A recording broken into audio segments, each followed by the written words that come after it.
Morjesta, mä oon Kari. Morjesta, mä oon Ossi. Me ollaan tällä hetkellä täällä Tampereen rautatieasemalla ja me esitellään teille vähän Tamperetta. Mutta nyt pitää lähteä, koska vartija sanoo, että täällä ei saa olla ilman matkalle.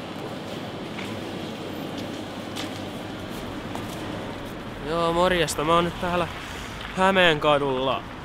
Tää on Tampereen pääkatu ja täällä on kaikki ravintolat ja kaupat. Täällä poliisi tarkastelee aika usein nuorison reppuja.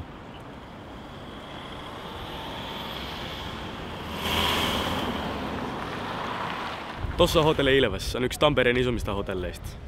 Joo, mä olin kerran pitämässä sadetta tuossa Räystään alla, mutta Poke tuli häätäämät pois sieltä.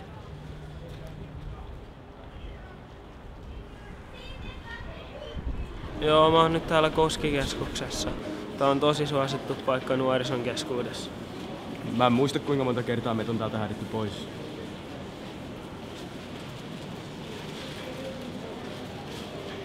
Sitten kun me on häädetty tuolta Koskarista pois, niin me tullaan yleensä tämän Koskarin taakse hengaan.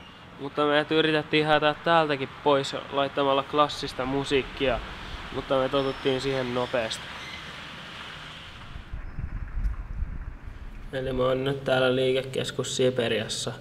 Tää on tehty vanhalle Finlaysonin tehdasalueelle. Täälläkään ei nuoriso saa olla, mutta kyllä täällä muut saa vaan olla.